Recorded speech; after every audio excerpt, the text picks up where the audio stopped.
Ready. All right. Hello, everybody. We're back again with two of my favorite human beings in the whole entire world.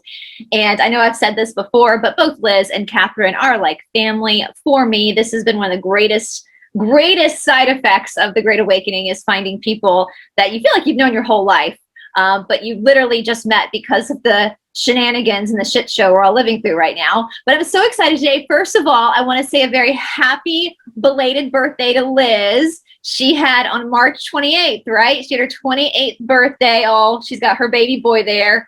So happy birthday, Liz. You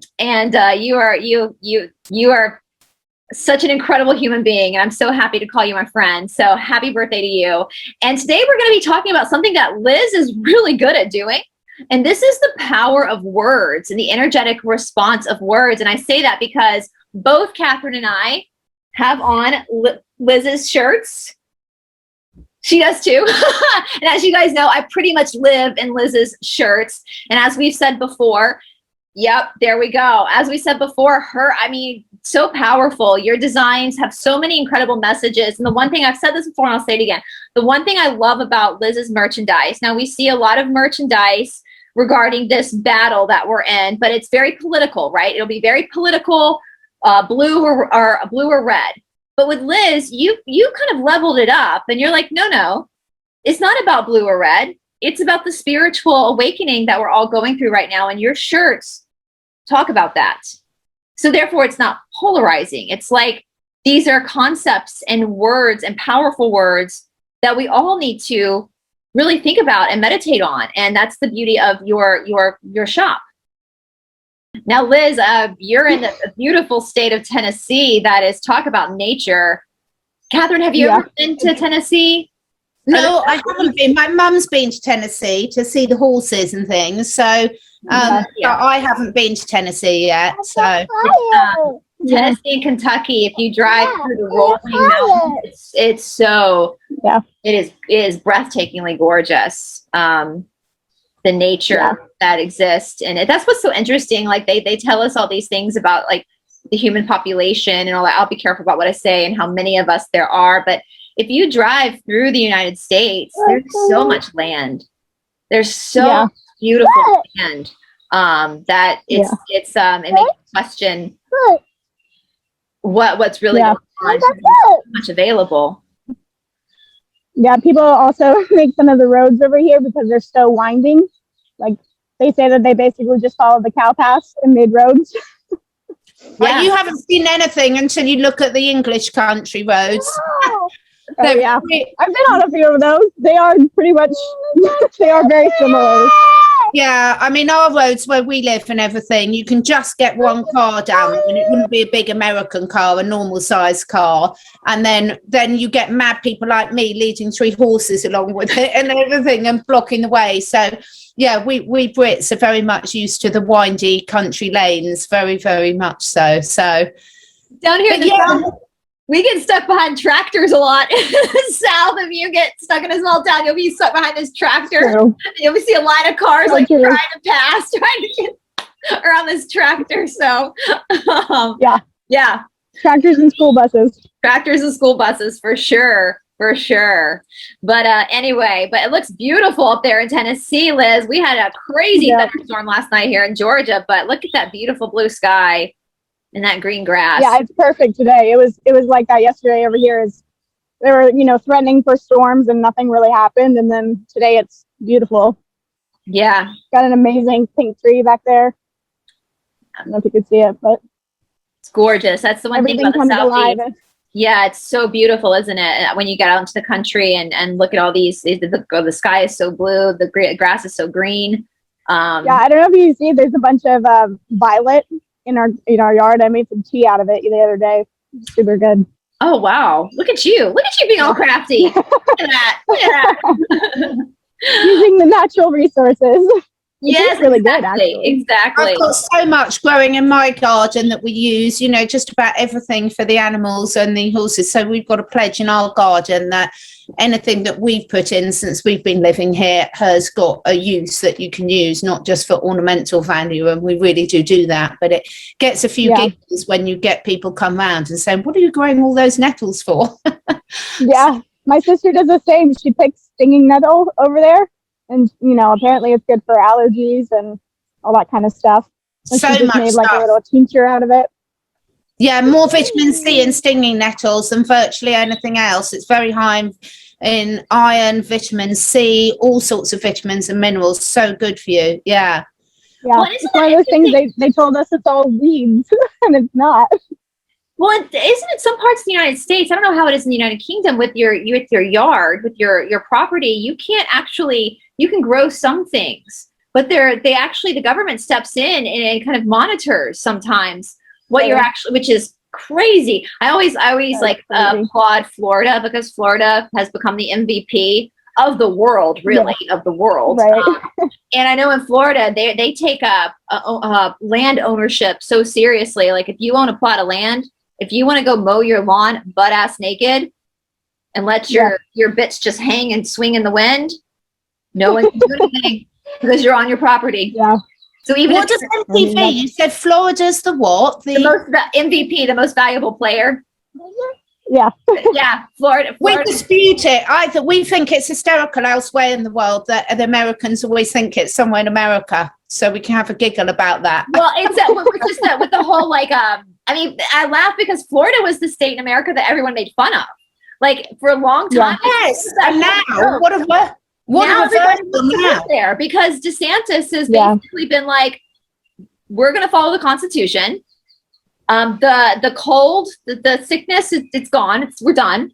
Yeah. You know, they're very much into following, and that's why I laugh, because before this we used to make fun of Florida. Like there's a joke where you can type in your date of birth and put Florida man and see what crazy charges someone would charge with in Florida on your date of birth. But literally, like at this point, that's why I laugh and say it's the MVP, because no one ever thought Florida, and now everyone's trying to move to Florida. Because it's funny, but don't you find it funny, ladies? I know we're digressing a bit, but don't you find it funny that even with all we've gone through over the last 2 years, that people are all moving to places like Florida because you've got someone like DeSantis in at the moment, but we all know that could change at the drop of the hat. And then what are people going to do? Move again. And I'm really hoping that we're getting to the stage that rather than us having to move to gain our sovereignty back, we'll gain our sovereignty back where we are now. Yeah. Well, and it's interesting too. People keep saying, because I know this happened in Texas as well. A lot of people from California moved to Texas, and the people that are from these states are like, that's great. You can move here, but don't bring your bad ideas to our state. Yeah. You voted that way. The same here in Tennessee. Yeah. Over and over and over again, you voted this way, and that's why your state fell apart. Don't bring those bad ideas here. If you're going to come here, right, you can't do to our state what you did to your state. So that's the big concern. And I know here in Atlanta, like we've gotten a lot of people moving down from New York down here as well, because Georgia obviously in a lot of ways is like Florida, not as free, but people are coming down here. And I mean, my sister and her husband sold their house about a year ago, and they sold their house they had. It needed a lot of work, but the property was in so demand. They sold it for like over $100,000 asking price, because people were desperately moving down here and trying to find homes because they were trying to get out of New York, which was lucky for my sister. But for people that live in Georgia who don't make the same salary as someone in New York City, it gets a little bit hard for the residents to then buy houses. It is kind of crazy what's happening and what's how it's going to like shake itself out, you know. And that's interesting. We've had a big move in the UK with, you know, people moving out of London and moving into the countryside all over. So the house prices have absolutely shot up there because people have decided they just don't want to be living in big cities anymore. you know, too much control over them, was people who are living in the middle of the countryside like I am. They can't control you because we've got no police anyway. So, you know, everyone's so spread out in the middle of nowhere. You can control people when they're all lumped together, can't you? But when they're all spread out, it's much more difficult to do so. And we don't have any street lights. You can't put cameras anywhere. There's no way to monitor you because there's none of the infrastructure in place. So it's fantastic. Speaking of monitoring, do you know what I saw this morning when I was flipping through social media? And who knows if this is true or not, but if it is true, I'm horrified. Now, here in the United States, I'm sure it's this way in any Western country as well. When you go to the bathroom in like a public restroom, sometimes they have like an automatic flusher where like you see it at the airport a lot. And if you look at the toilets that have automatic flushers, they have this like black screen looking thing on the back of it that's supposed to censor you to see when to flush. Well, somebody posted that those are actually cameras. How hard? I've always wondered that. Oh my gosh. I don't know if that's true or not, but how horrifying. Like, who's the sicko that's watching that? That's the last thing I would want to watch. Seriously. That's a very bad angle. Yes, it's a very bad angle. But speaking of camera, I saw this when you mentioned that, Catherine. I was like, oh my God, I just saw something about this, that people are going, wait a minute. What are these sensors? And is that a camera? Like, are they watching us go to the bathroom? Are they I mean, yeah, it's a bad angle because for women, you're just seeing a rump sit down. For men, it's just, you know, you don't have to look through the cameras in the bathroom to see the men. You just go to Florida and see the men just swinging Richards, rowing their lawns, you know. So. Yeah. So yes, but yeah, I have noticed that because I know, like, when I was coming out of university, most people from my class even had to go to a city to find work. They kind of made it that way where people had to go into cities to actually start their career. There were a lot of like smaller towns that could not give a life to people because of the jobs they had picked. Now, what's interesting, Catherine, because I've noticed that too with this whole situation that happened globally, we'll just call it the shenanigans that happened globally. A lot of people are trying to get out of cities now because I think people did notice, you know, it's one thing like here in Atlanta, I live right smack dab in the middle of the city. And I know it's the same way in London as well. It's the same way in New York. You're living on top of each other. You're living on top of each other. But when you actually have land, when you have property out in the country that's yours, then you have something worth fighting for. You know, whereas in a city, it's like, I always cracked me up when people would buy like condominiums here in Atlanta, like on a sky rise. They're literally buying, it was weird to me because they'd be like buying a piece of air, basically, because it's not on like you're buying a piece of like air in the sky. Like it's on the same lot as like 100 other people. Like, this is weird to me. But when you're in the country and you have your land and you have your house, it's yours. And so that again gives you something worth fighting for. And I think people are starting to realize the importance of having their own space and having God gave us land for a reason, you know, and having their own property and their own sovereignty. It's sovereignty to have that.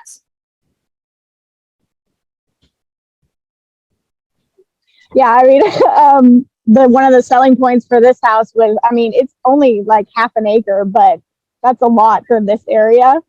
And I mean, like you were saying, so many people from big cities are moving here that our house value has gone up over like $200,000 to $300,000 in 3 years, like insanity. And then they're building places like that are right on top of each other across the street. Like, I'm like, oh my goodness, you're ruining this. You're ruining the country for us. Like, you know, we love having this big space that we can just do whatever we want in, because exactly what you said, it's like freedom of sorts. It's yours. I'd love to have an even bigger spot, but you know,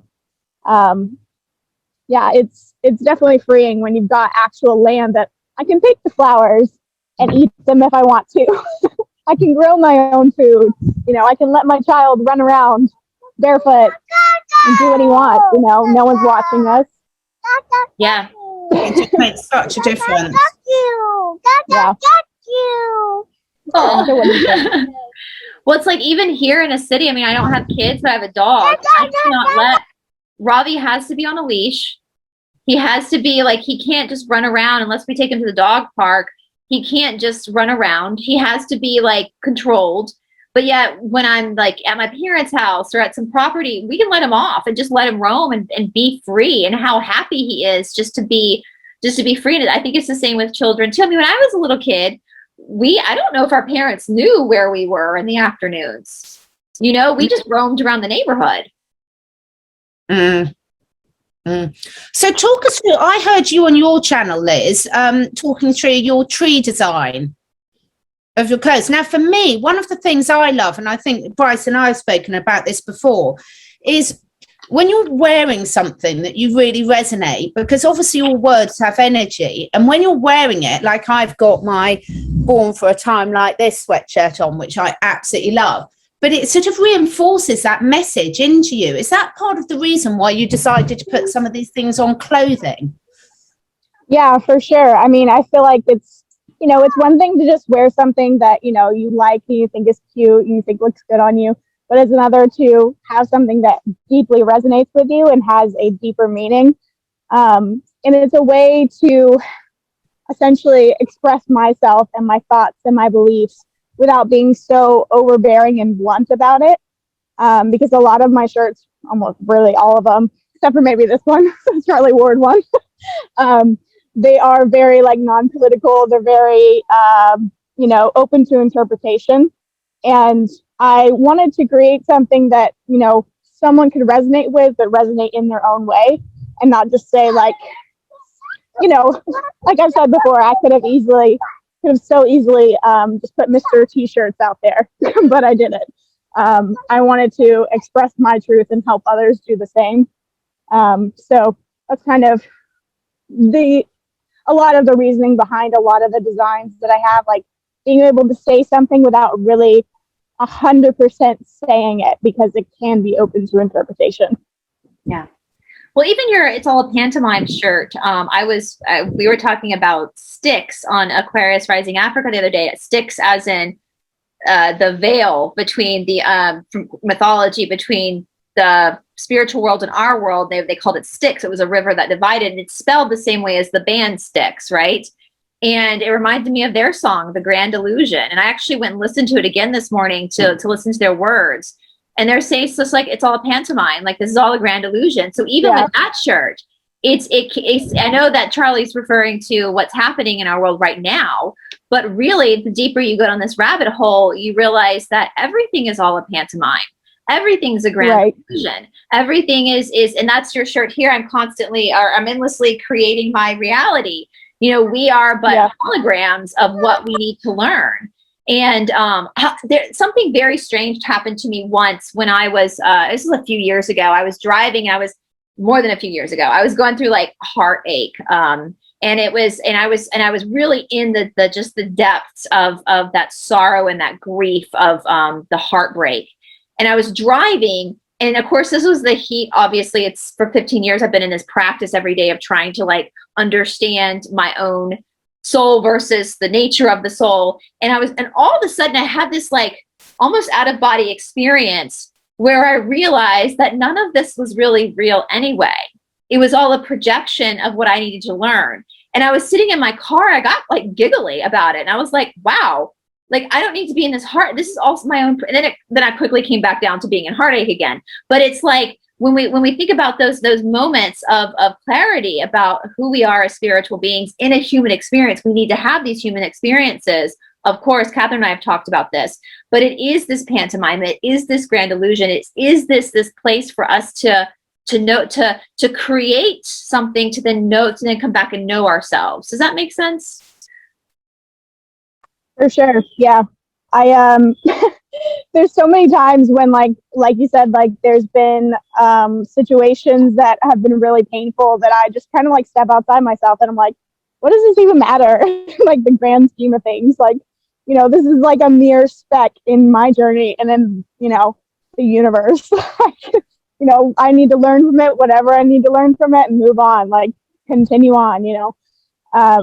I mean, in a sad, very, you know, weird way, it was like, that was how it was when I had a miscarriage. I was like devastated, obviously, but at the same time, I ended up coming out of it so much more powerful, and it kind of like became this slingshot for me to like propel myself into this place of empowerment. And I don't have to be sad about this all the time. I can be sad in the moment, but I can move forward, I can move past it, and I can be stronger for myself and my family and the child I do have. So it's kind of exactly what you're talking about. You know, pain has a funny way of being very powerful and launching you into something even greater, I think. Yeah, it's the more your heart breaks, the more the light can come in. Yeah. Or the crusty, I think of it as like there's like clay over it. The more it breaks, the like real true heart that actually is beating can come through, that's alive, can come through. So interesting. I've said this story before, because in my lineage of yoga, the practice is really painful. It's an extreme physical exercise. It's not fun to put your legs behind your head. It's not fun to catch your ankles in a back bend. It creates a physical sensation you have to work through. And David Grieg, one of my original teachers, asked Guruji once, Guruji, is the pain in this practice necessary? And Guruji said, yes, because pain is real. Pain brings you to a point of honesty, of vulnerability. It brings you to a point of humility as well. And I think wisdom is gained from pain. It's like your empathy if we take something like a broken heart, which all of us go through as humans, it gives you an understanding and an in-depth look at what that is. And so when somebody else is experiencing, it's like that wisdom grows deeper of understanding what it truly means to be human, what it truly means to experience. And I think a lot of times, one of my pet peeves recently is people who are new to the spiritual path think that it's just leapfrogging into bliss. But most of that spiritual path is actually being able to process pain, whether that's abandonment, whether that's shame, whether that's guilt, whatever that is, in order to use that then to allow yourself to grow more depth of understanding yourself. And I know, Catherine, we were talking about this earlier, and I've talked about this with Stephanie. I think a lot of people too are really confusing spirituality with things like divination.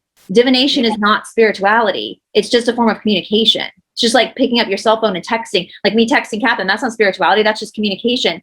Spirituality, true spirituality, is coming into the humanness of you, using your human experience for what it's meant to be, which is that lesson of you to learn and grow your soul. And it's not, has nothing to do with anybody else. It has nothing to do with any other spirits. It has nothing to do with any other human being. It's about you and your own growth and your own journey. Yeah, I feel like it's like kind of just it's just coming back to yourself, and accepting yourself fully in every moment, because there's so many times when we don't. And there's so many. You found a dinosaur. There's so many times when, a lot of my journey, I feel like, has just been like full acceptance of myself. And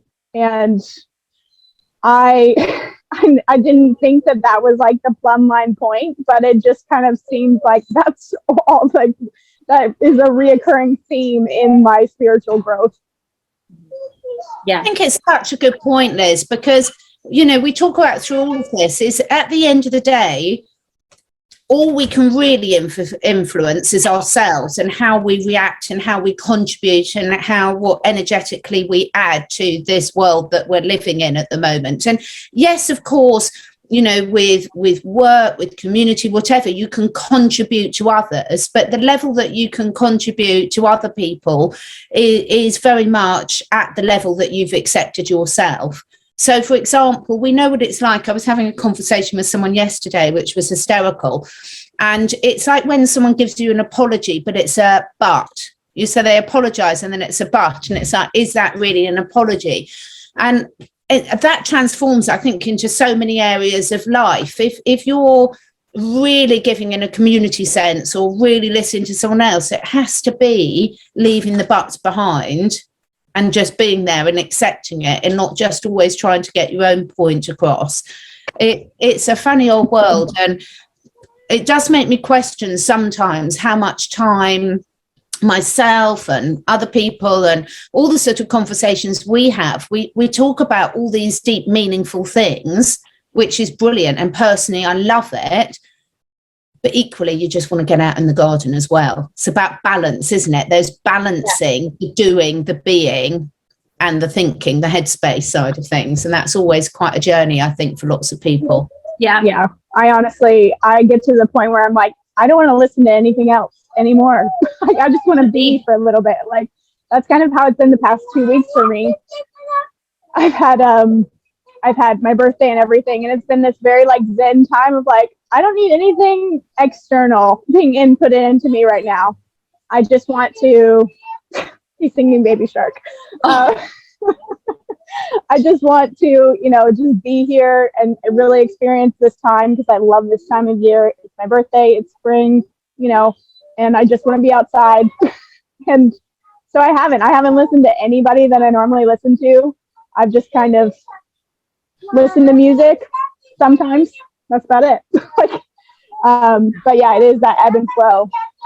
We were saying that exact same thing in our previous chat, weren't we, Brice? So saying that we're at a stage, and other times I'll be at a stage where I might feel I need something else, or I listen to lots of different things to see what resonates. And I think we're so lucky, aren't we, to have the choice of things at the moment, regardless of what we think about all these different technologies and platforms. It doesn't half open up a lot of choice for us all. Yeah. Well, it's interesting you say that too. And this, again, is another concept coming from the traditional teachings of spirituality. And it's like, you see it a lot, again, with how I perceive this through my experience with Ashtanga yoga, is like, you'll go through phases where the teacher, if you go to like a contemporary yoga class, the adjustments are nice and lovely. They like pet your shoulders, rub your back. Not in traditional yoga. They're cranking you. It's a literal crank.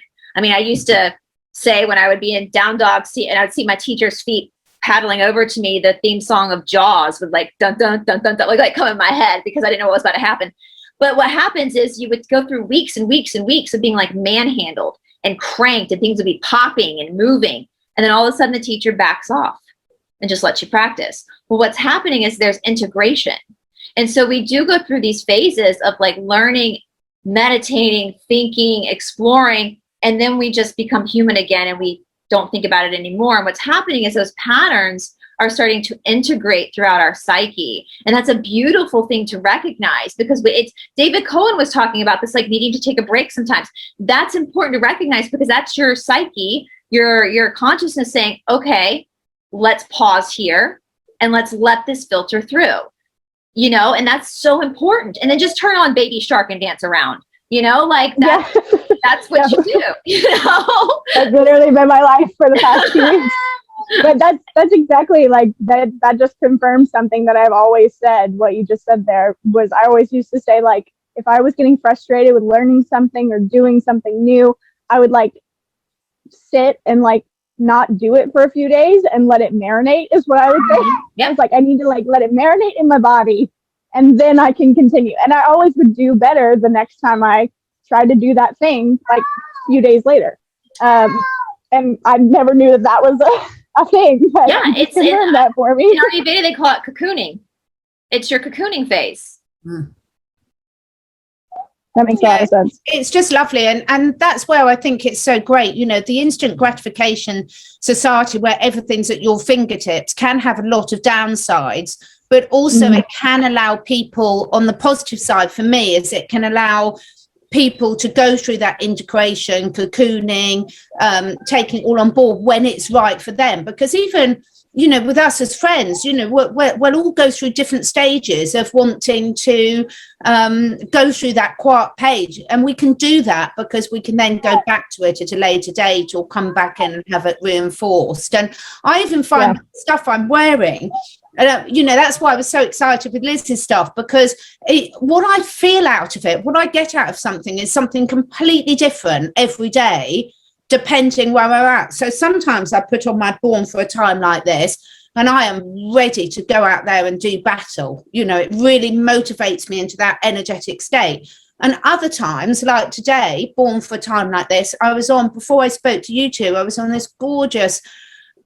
long dog walk with my son, who's just come back, and a couple of the dogs. And I was just like, so grateful to be at this stage in my life where I've got the luxury of, mixing. I don't have to go to a 9-to-5 job. I don't have to do this. I've got to that stage in my life where all these new choices have opened up to myself. So the same sentiment for me will be completely different each time I put it on. And what I find, Liz, is when I put on your shirts and things, it really makes me step back and think about that. I mean, I know some people don't like wearing things like that. For me, I'm the complete opposite, because it sort of almost is reinforcing for myself, and I find it really helpful. Absolutely. Yeah, I'm really into fashion, and I really just like, for the look of things, I really like aesthetically pleasing things. So with all of the designs, I didn't want to be screaming at anyone. Like, I wanted it to just be very subtle. And I think that's why people, have liked them, because, you don't want, just like, I could have easily said something like, I don't know, like one of the like coined terms that like we use in the truther community about like, free breather, free thinker kind of thing. I could have easily said that, but I just didn't want to scream at people. And even the Born for a Time Like This, like, I mean, it resonates with everybody, because we are born for this time. Like, we all are, no matter what side of the coin that you're on. A very like liberal person could wear that shirt and think something completely different. Exactly. But I felt like it was way more inclusive that way. So yeah, I'm really glad that you I'm really glad that you get that out of your shirt, because I feel powerful, especially when I wear that one. It's very individual, and I love what you were saying about how you're making everything so inclusive, because isn't that the world we're all trying to create? We're all trying to, and it's so important. It's actually much easier, I think, to be divisive than it is to truly be inclusive. Yeah. Right. I mean, I was talking to a friend that is very liberal, but we both are married to, okay, baby shark. We're both married to Mozambicans. We both have children. We both have a small business. So we have plenty of things to relate on. And we were both talking how it's pretty lazy to not be able to relate to someone on some level. Like, to not be able to have a conversation with someone just because they don't believe exactly what you believe. It's pretty lazy. And, I was amazed that she even thought that too, because, she's on a totally different spectrum than me. And but yeah, we were able to have, like, she came over to the house and we had like a great weekend together, and we talked about nothing political, nothing going on in the world. We just, connected as humans, as wives and as mothers, and it was great. And that's a new phenomenon. I know, Catherine, we've talked about this a lot. When I was a kid, and I'm a good 10 years older than Liz, but when I was a kid, it was like normal for people, for friends, for married couples to have different opinions on things. It was not something that divided people. At that point, I think we were, as humanity, we were more interested in our commonalities and finding the differences intriguing versus something that completely separated us.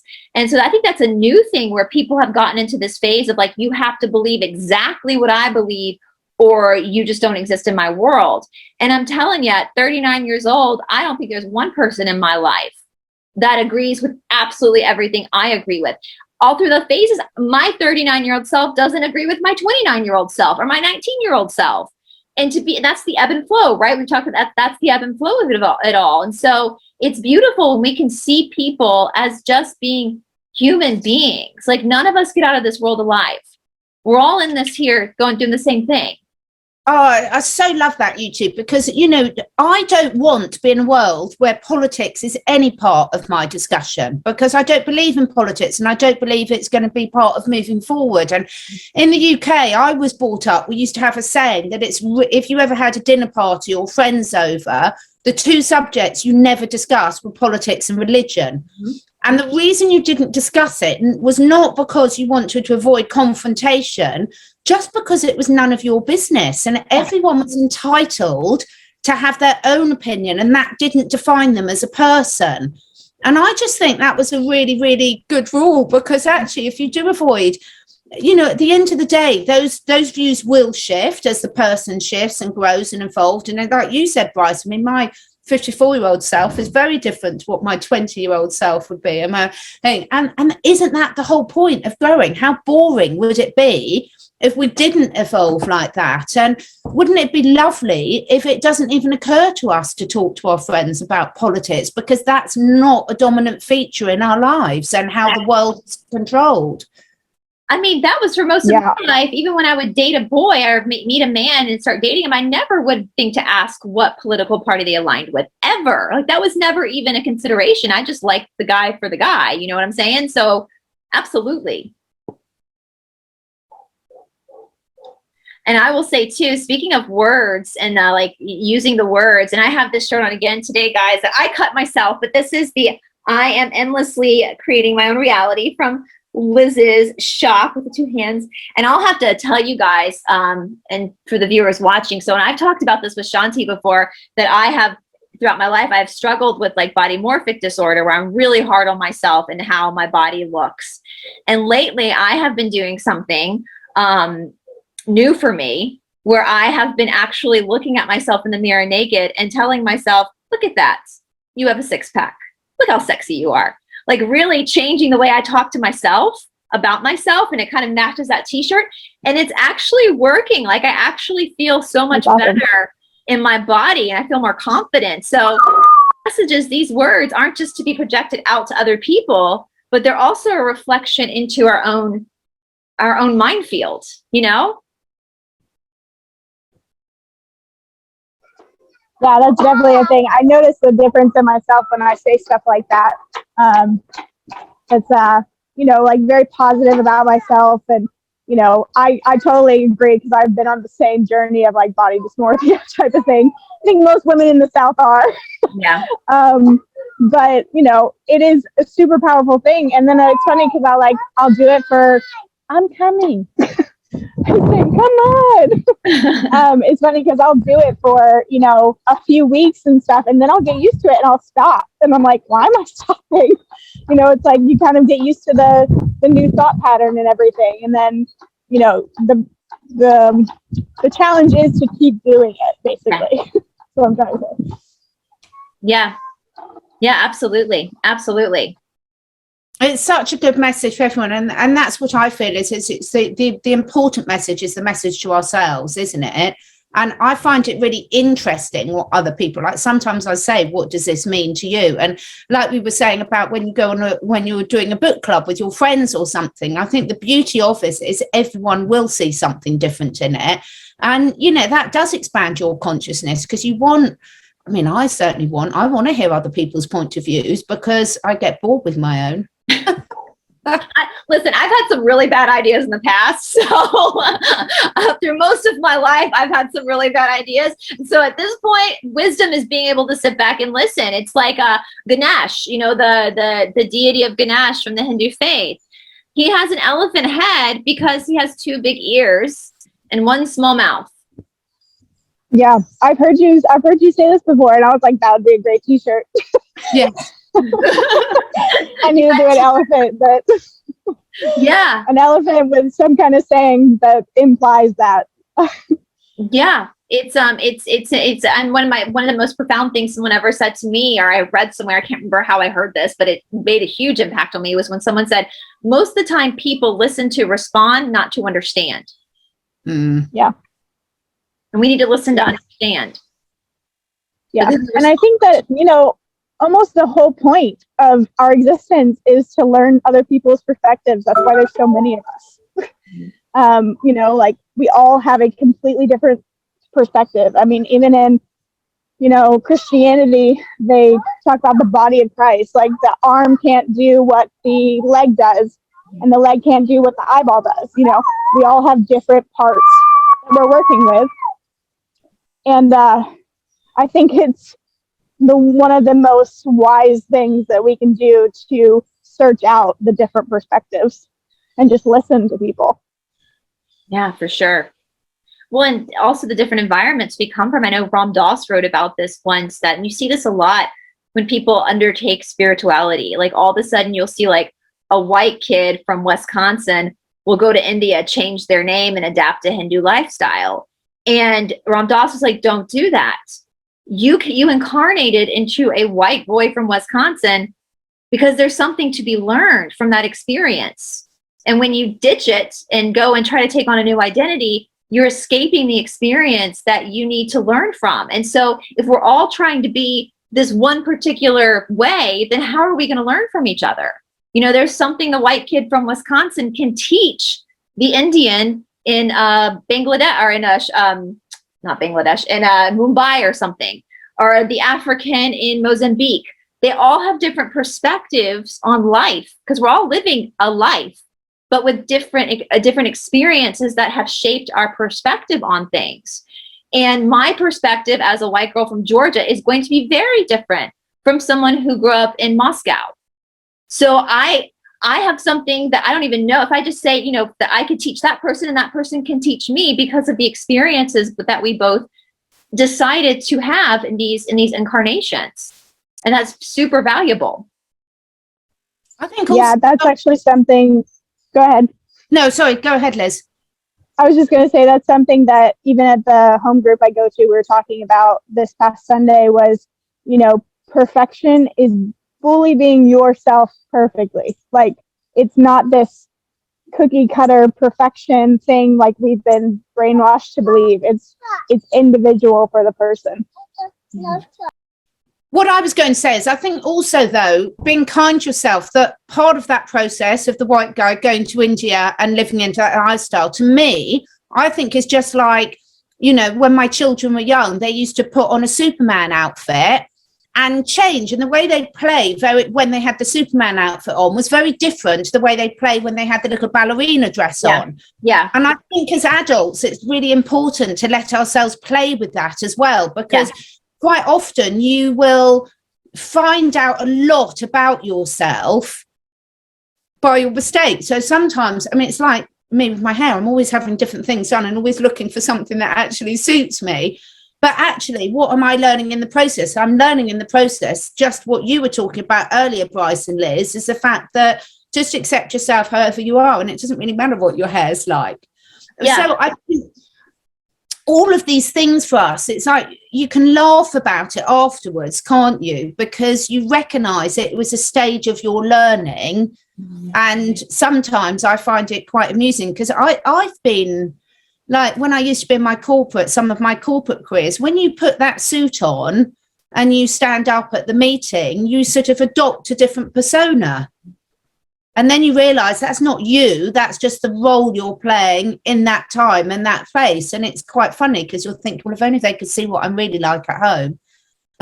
Well, yeah, so, and that's the whole, like with the white guy going to India. I mean, go and experience, go to the ashrams, go, but understand that it's when you try to adapt to become something you were not born to be is when there's an issue. Because yes, absolutely, like, you know, going to Hindu temples is one of my favorite things to do. And I go to them here in Atlanta because they're so peaceful and they're so quiet, and you can just go and sit in silence for a little while.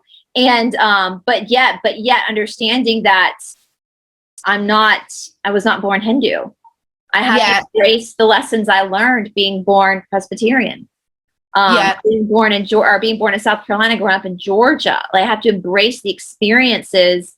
But then you can go and you can go to the mandir or go to the temple and take a piece of that perspective and integrate it into who you are as you know. And it's such a beautiful thing, like as kids, exactly when they're playing dress up and they're playing, even when you watch kids play together and they're playing pretend, it's interesting to see how they can morph into a different character altogether when they're playing pretend, but then when it's over, they can go back to being themselves, you know? It's kind of, me and Johnny my husband have decided that, you know, there are things about his culture that we love and we want to implement in parenting Levi, and there are things from my culture that, you know, we want to keep and implement in teaching Levi. But like, you know, I'm not over here trying to be a Mozambican mother. Like, not trying. Like, I know I'm married to one and my child is half, but like, doesn't mean that I'm that. Not at all. Well, look at Levi. Levi's only half. He's also half you. He's also has that half Tennessee white person heritage as well. That's also a beautiful part of him too. You know, I think sometimes what we do as humans, we have that saying, the grass is greener on the other side. We always think somebody is way cooler than we are. But then someone looks at us and think, I mean, as Americans, Liz, I know when I lived in England for a while, I had half of the English people think I was super cool because I was an American, and others hating me because I'm an American. But it's like, but there's so much beauty in every culture that you have a piece of that. And like, and again, for someone like Levi or any kid, I mean, I had a lot of friends growing up who had like one parent from the UK or one parent from Germany. I had a friend growing up whose mother was from the north of France. And I'll tell you a funny story. In his house growing up, they only spoke English. She never spoke French to them. So all throughout his childhood, he did not grow up speaking French. And then the summer between our 9th and 10th grade year, freshman and sophomore year of high school, his mother shipped him off to, I think they were in Brittany or Normandy, one of the northern areas of France, shipped him off to her parents' house where they didn't speak any English. And he spent the whole summer having to survive with his family. And he came back after that 3 months speaking fluent French. You know, and so, but he had been raised because they were living in Georgia. They predominantly raised him and his siblings in a Southern, predominantly English household, you know? And so and that's the beautiful thing about everybody is like, even if you think you have this mundane life, no, you don't.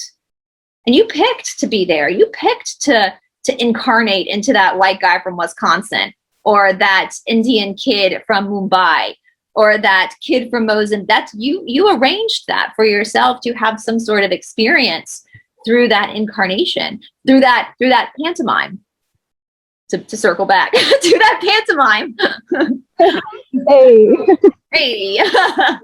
we ain't no circle back girls though. We ain't no circle. That's Catherine. I don't know if you see Jen Psaki will say we'll circle back to that a lot. And so there was this I love it. Yeah, I'm just mesmerized by watching. I'm going on the walk with Liz at the moment. So if I look like I'm not concentrating, I am. But I'm just looking. It's really interesting. It looks, you know, very familiar. I love trees. I'm obsessed with trees. Look at this one. I love this tree. Beautiful. Amazing. And it's such a time of renewal, isn't it? Spring. It's just everything's springing to life again and renewing and coming out bigger and stronger and better. And yeah, it's gorgeous.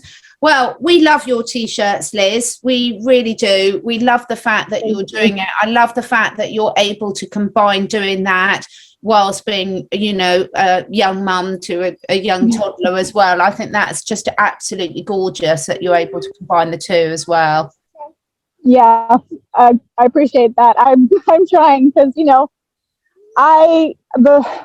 before I say I had my tower moment, I was very much kind of a victim to being a mom and like didn't feel like I could do like anything. And I was just like, this is dumb. Like I can do whatever I want to do. Like, you know, I'll figure it out. It might take a little extra energy, but, you know, I think it's important also for Levi to, you know, see his parents, like, you know, chasing after their dreams and doing what they, you know, love to do. And, you know, hopefully that'll, you know, create something in him to go after what he wants, you know, and not just accept the everyday normal life that they tell us that we need to have, like the American dream of 9 to 5 and all that crap. So I just kind of hope to inspire him and my future children to do the same as much as I can, and others, you know, because I've seen so many moms just kind of feel really powerless and not feel like they can do anything. And I'm like, you can do whatever you want to do. You just have to have use a little extra energy that you might not have. You just got to find it from somewhere. Dig deep. It's there, you know. So I really appreciate that. And I really appreciate you both. You've been such an amazing support of my small business. I'm not sure that it would have taken off as well as it has if I didn't have the support from you two and, you know, the other truthers and whatnot. So I'm really, really appreciative. Hey, it's easy to support your business when you have such great stuff. So, I mean, I'm serious. I literally, people know I wear your shirts pretty much every day. Me too. Yeah. So, I mean, I love them. So, and they're good quality. They're really good quality shirts. And, And that's the world we're walking into, right? Like, Yeah. we're all walking to their home. Like, we're all each other's family. We're all each other's friends. We're all holding hands and pulling each other up. And it's interesting, as you were talking about being a mom, and now I'm not a mom, but I was thinking, God, I would love to listen to a round table of a bunch of women in this movement, like you and Catherine, who are moms and also trailblazers, and to listen to that conversation about kind of breaking the stereotype, what true feminism is, not the feminism they've given us, but what that truly means. So, I mean, if that's something y'all would be interested in doing later, I would love to watch that, because I don't have a kid. Yeah. I just have a four-legged little boy. I have a four-legged little boy. I just love it. I love seeing, what Liz is doing. I didn't have the technology when my children were Levi's name, but the beauty is this is what I get so excited about. We can talk about all the negative things about these things, but let's focus on the positive and the choices it gives us all.